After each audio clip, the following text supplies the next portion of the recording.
Seja bem-vindo ao canal Ana da Figueira. Se você não é inscrito, se inscreva, deixa o like, compartilhe o canal.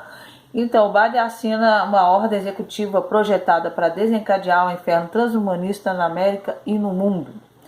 Foi no dia 12 de setembro, não foi ele que trouxe o transhumanismo na Casa Branca, foi Jared Kushner.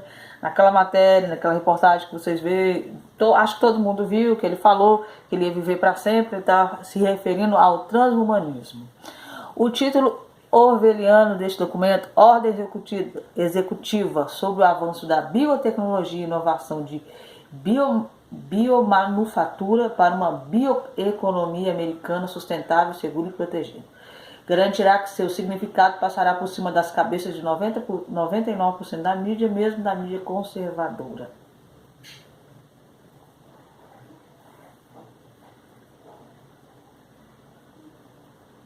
A ordem executiva de Biden, 12 de setembro de 2022, declara que os americanos devem renunciar a todos os direitos humanos que se interpõem no caminho do transhumanismo.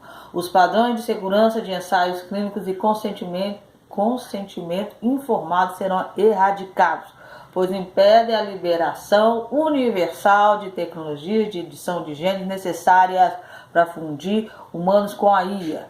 Mas obrigatório. É isso. Os americanos agora vão ter que aceitar o transhumanismo, porque agora passa a ser obrigatório nos Estados Unidos. E agora um pouquinho também sobre o Vaticano. Alienígenas são demônios criados por poderes malignos para se alimentar de paixões humanas, dizem estudiosos. Eles são teólogos católicos.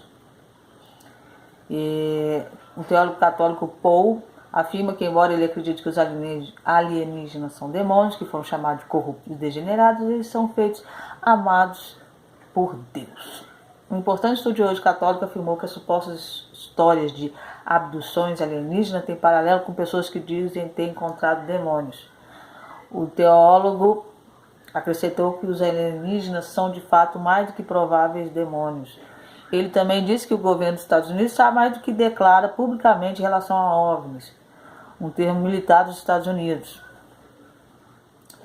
Trippin disse ao National Catholic: com a UAP podemos estar lidando com fenômenos extraordinários de várias origens, apesar de características semelhantes.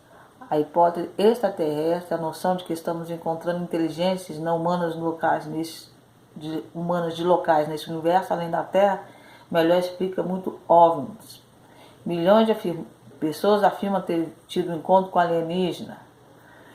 A hipótese diabólica, que eles são demônios, explica melhor alguns relatos da UAPS, especialmente alguns dos chamados abduções alienígenas, que demonstram claros paralelos com a igreja, com o que a igreja conhece como encontros demoníacos. Esses comentários vêm depois que o governo dos Estados Unidos informou que o ano passado sobre 144 avistamentos de OVNIs por pilotos militares em 2004.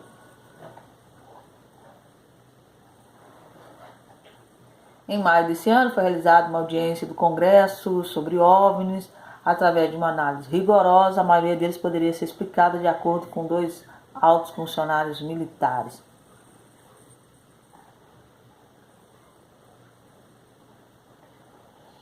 O acerbicho escreveu que, em última análise, não se pode escapar da conclusão de que os sequestradores alienígenas são demônios, criados com poder demoníaco.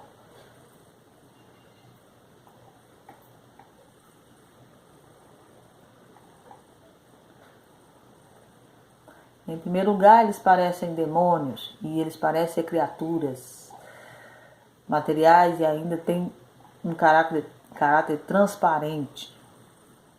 De acordo com os ensinamentos da igreja, os demônios são seres espirituais, isso é, são anjos caídos. No entanto, o Dr. Trippin, que escreveu um livro chamado Inteligência Extraterrestre e Fé Católica, acredita que se os alienígenas existem, então eles foram feitos por Deus e sob o senhorio de Cristo. Ele diz que Deus ama essas criaturas. Então eles estão falando sobre que os alienígenas são demônios e eles estão vindo aí para a Terra e eles estão sobre o senhorio de Cristo.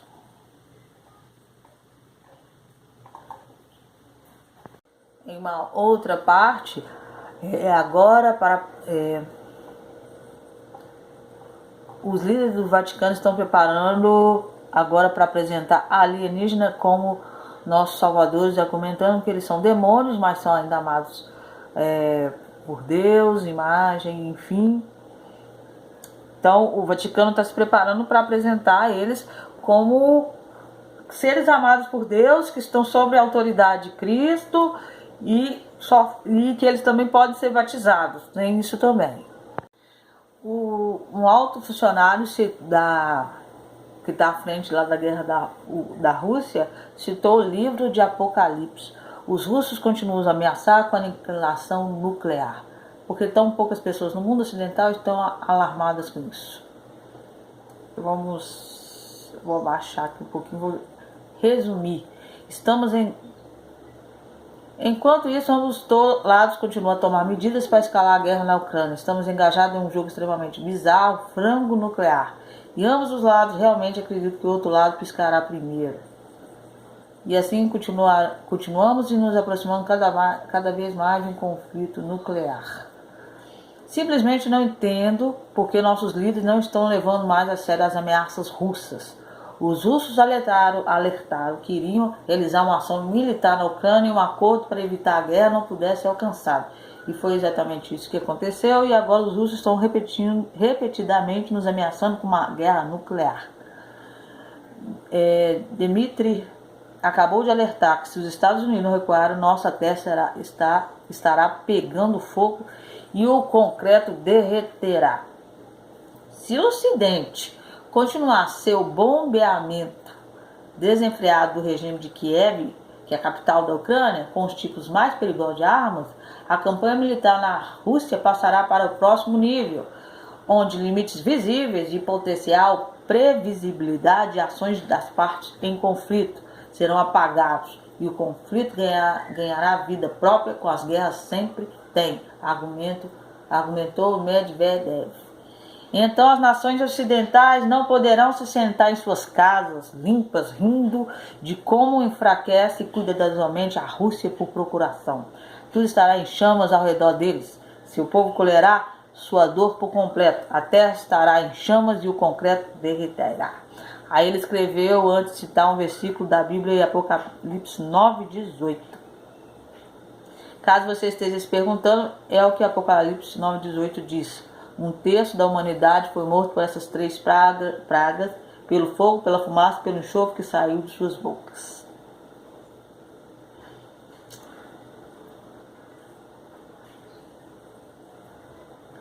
Aí ele fala que os políticos dos Estados Unidos não estão levando muito a sério a Rússia, ainda assim os políticos tacanhos e seus estúpidos think tank, girando pensativamente uma taça de vinho nas mãos, falam sobre como podem lidar conosco sem entrar em uma guerra direta. Idiotas maçantes como a educação clássica. Ele está falando que os Estados Unidos estão levando eles muito a sério e citou Apocalipse 9:18. E o Papa alertou que uma guerra apocalíptica está chegando. A tempestade da pandemia impôs várias limitações em nossa vida cotidiana e em nossas atividades pastorais. Agora parece que o pior já passou e graças a Deus podemos nos encontrar novamente.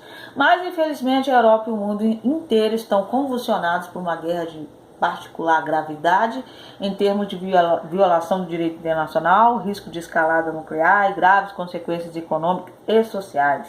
É uma terceira guerra mundial fragmentada, da qual você testemunha nos lugares onde realiza sua missão.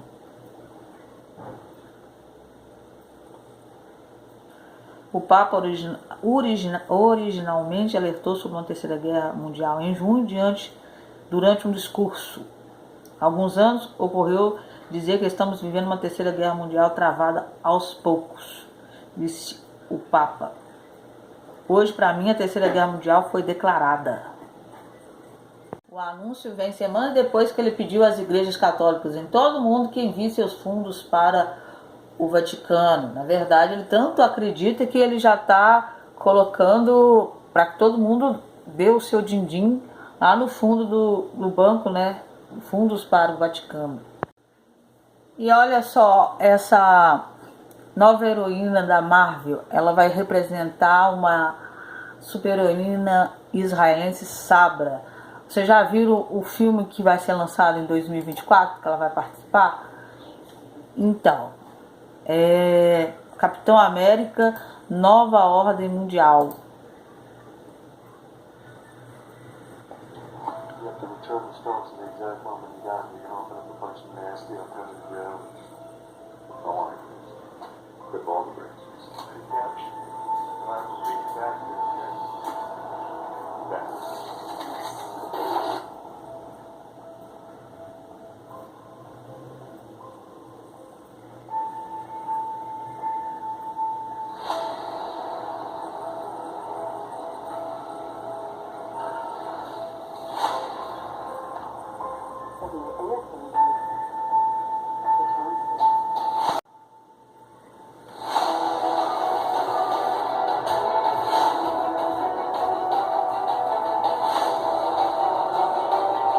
De acordo com Variety de Hollywood, Haas interpretará Sabra, um personagem pouco conhecido que apareceu pela primeira vez em 1980.